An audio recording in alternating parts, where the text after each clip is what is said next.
Hand in Hand Multicultural Center.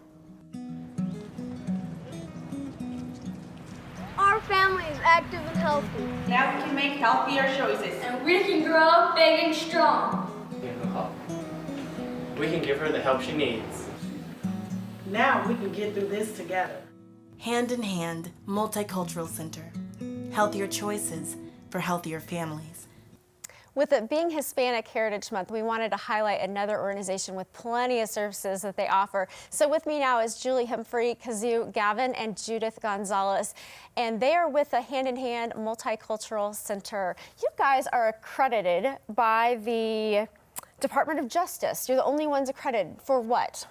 This is for immigration projects and immigration documents, and Kazoo's going to tell you more about that. Thought I'd tell you about how we got started. I would love to hear how you got started. We got started in 2000, and people for a long time didn't know we exist, but we found the need for a lot of our Latino immigrants at that time. We've expanded to all kinds of people from all over the world who've had needs to go through immigration process, to have counseling, and we've done health programs. We help them find access to Medicaid, Medicare, and health insurance, how to access the healthcare system. We've done nutrition programs. We've done a world of programs as well as a world of people. That's so much that you do to help, and I cannot imagine being an immigrant and going into this brand new country and having to navigate things by myself. And so that's why it's just amazing that you guys even have these services.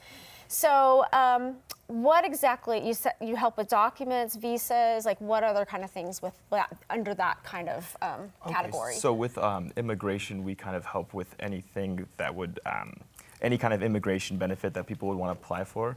So the accreditation program is for people, it's to accreditate non-attorneys to provide people more access to affordable services and legal services.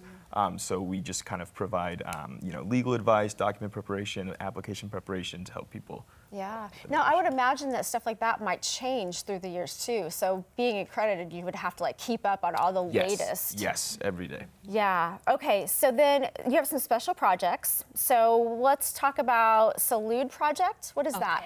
Well, the Salud Project is targeting Latino population. Salud means health in Spanish. It's targeting the Latino population.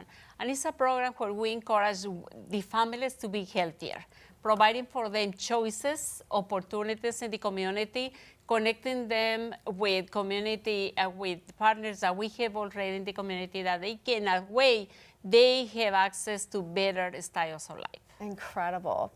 All right, so what is the CAPS program? CAPS is what we call civic action projects.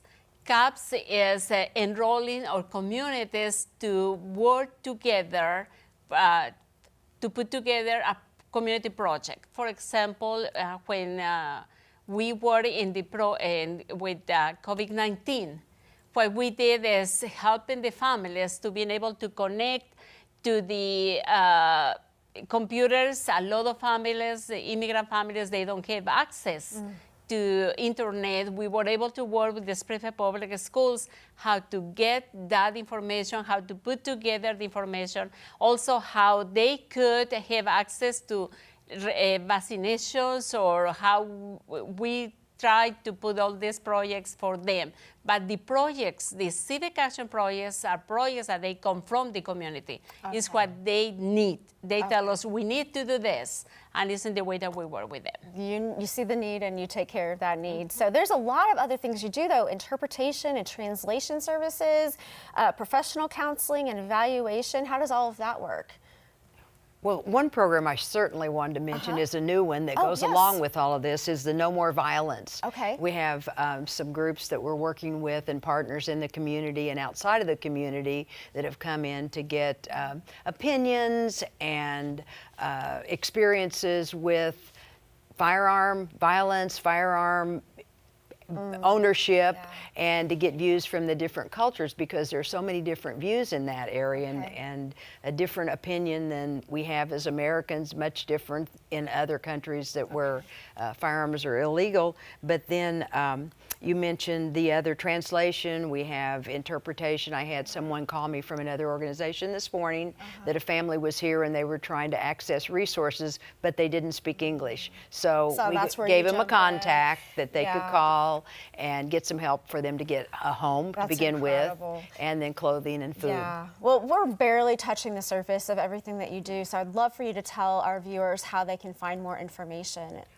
All they have to do is call our office at 865-467-3817-865-HOPE, and we'll be glad to help them. We can speak Spanish in the office, and we can usually get someone to do interpreting if they need it.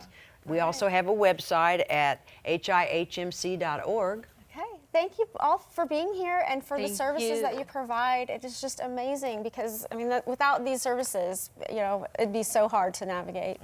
Thank you for this opportunity. Yes.